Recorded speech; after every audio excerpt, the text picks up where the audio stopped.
বাড়িতে কিভাবে সহজে চিলি ফিশ বানাবেন সেই রেসিপিটা একটু দেখে নিন। আমি সুজিতা, আমার কিচেনে সবাইকে স্বাগত জানাচ্ছি। প্রথমে দেখো এখানে কাতলা মাছের পেটি নিয়েছি, তার মধ্যে দিয়ে দিলাম লেবুর রস, পাতিলেবুর রস, গোলমরিচের গুঁড়ো, নুন।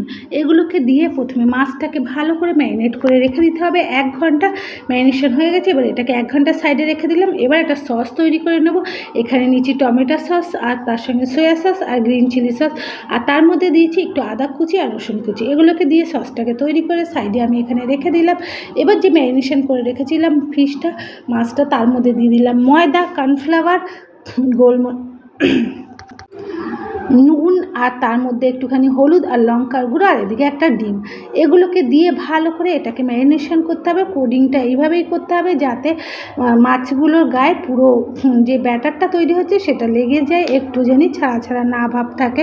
এবার এদিকে তেল গরম হয়ে গেছে, এর মধ্যে মাছের পিসগুলো টুকটুক হাত দিয়ে একটা একটা করে চামচ দিয়ে তুলে দিতে হবে। আপনারা চাইলে হাত দিয়েও তুলে দিতে পারেন, এবং প্রত্যেকটা মাছের কোডিং যাতে ভালো হয় সেটা দেখে নিতে হবে। আর এটাকে সম্পূর্ণ রান্না করতে হবে মিডিয়াম লো ফ্লেমে। হাই ফ্লেমে রান্না করলে পুড়ে যাবে, আর লো ফ্লেমে করলে ভিতরটা কাঁচা থেকে যাবে। তাই হাই ফ্লেমে করলে পুড়ে যাবে এবং কাঁচা থাকবে, কোনোটাই হবে না।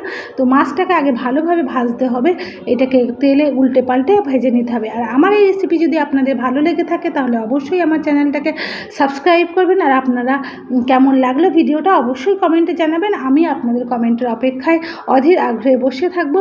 দেখুন মাছগুলো মোটামুটি ভাজা হয়ে এসেছে, এবার এগুলোকে আমি তুলে নেব। প্রত্যেকটা মাছ কিন্তু দেখুন এইভাবে উল্টে পাল্টে ভাজতে হবে, একটু টাইম নিয়ে, এতে কোনো তাড়াহুড়ো করলে চলবে না।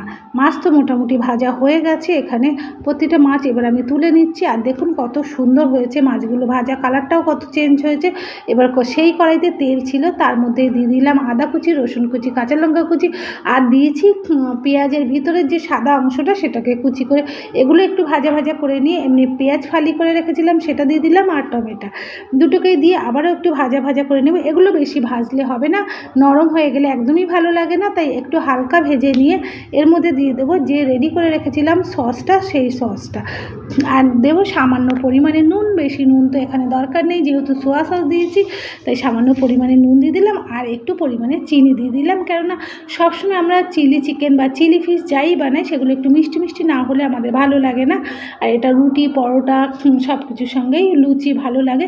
এরপর যখন ফুটে উঠবে তারপরে আমি এটাকে দিয়ে দিলাম চিলি, যেগুলো মাছগুলো ভেজে রেখেছিলাম সেগুলো। আবার মাছগুলো দিয়ে আবার 2-3 মিনিট নাড়াচাড়া করে নিয়ে 2-3 মিনিট ফুটিয়ে নেব, তারপর রেডি হয়ে গেল চিলি ফিশ।